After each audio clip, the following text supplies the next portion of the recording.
ay rated SPG. Striktong patnubay at gabay ng magulang ang kailangan. Maaaring may masiselang tema, lengguwahe, karahasan, sexual, horror o droga na hindi angkop sa mga bata. Ikaw ang aking dala sa gabing madilim.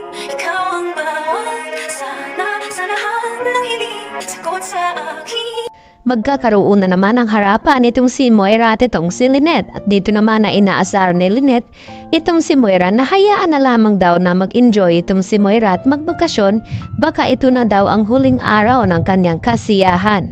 At dito naman naasar itong si Moira sa mga sinasabi dito ni Lynette. Samantala, gusto nga dalawin ni Moira itong si Don Pepe upang makita niya ang sitwasyon kung ano na nga ang kalagayan nito. Kaya agad na pumasok itong si Moira dito nga sa kwarta ni Don Pepe.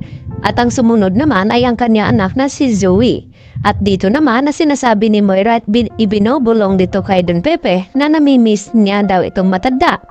At mamaya-maya ay nagbukas ang pinto at dito naman dumating itong si Zoe. Laking gulat ng mag-ina nang bigla nga nagkamalay at nagising na itong si Don Pepe. At pagtanto na may tao nga sa loob ng kwarto at dito nagtanong itong si Don Pepe na kung sino ang mga ito dahil hindi niya nga ito natatandaan.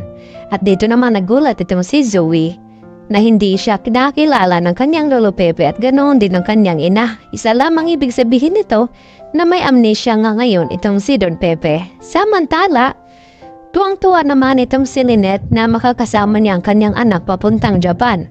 Dahil sa sorpresa na ibinigay nga ni Carlos dito kay Lynette na sa ganon ay makabawi nga ito dahil sa nangyari sa kanilang dalawa na nagkaroon nga na sinasaktan ni Carlos itong si Lynette at dahil gusto niya na hindi nga magalit ng husto itong si Lynette sa kanya, kaya agad nga gumawa ng paraan itong si Carlos nang sa ganon ay mapawi naman ang inis ni Lynette dito nga sa kanya at hindi nga naituloy ni Lynette na magsumbong dito kay Annalyn kung ano nga ang tunay na ugali dito ni Carlos Benitez. Dahil inunahan na nga ni Carlos itong si Lynette na magsabi dito kay Annalyn na kung ano ba talaga ang nangyari kung bakit natalsikan ng bubog itong braso ni Lynette. Samantala, napagalaman naman ngayon ng mga kapulisan na itong kotse na hindi daw pagmamayari ni Moira dahil iba daw ang nagmamaniho nito at ito na nga si Miss Nereza Sandoval. At nagulat itong si Giselle dahil nakita niya at natatandaan na minamaniho nga ito ni Moira bago nawala itong si Don Pepe. At dito naman na sinabi ni Giselle sa mga pulis na kinakailangan nila imbestigahan kung ano nga ang kinalaman dito ni Nereza sa nangyaring kidnapping dito sa ama ni Giselle. Kaya agad nilang pinuntahan ito sa bahay at pinanampot itong si Nereza. At nagulat naman itong si Nereza na kung ano daw ang ginagawa ng mga pulis. At dito na sinabi ni Giselle na nalaman na nga nila itong kotse ni Nereza ang ginamit nung kinidnap nga itong si Lolo Pepe.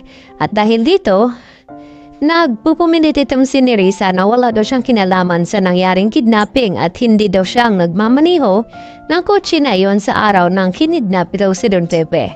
Mapipilitan na rin kaya na magsabi ng katotohanan nitong si Nereza dahil naipit na rin siya dito sa sitwasyon na pinagbibintangan na nga siya dito ni Giselle at baka makulong pa na wala sa oras itong si Nereza kaya kinakailangan niyang ilaglag itong si Moira na sa ganon ay mapaimbestigahan itong si Moira.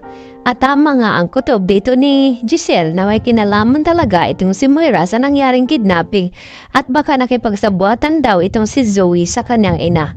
Kaya yan naman ang ating naiisa sa pagkabangan maya-maya mga kapuso kung ano nga ba magiging kahinatnan dito sa mga plano ni Moira dito kay Don Pepe. Yan lang po at marami pong salamat.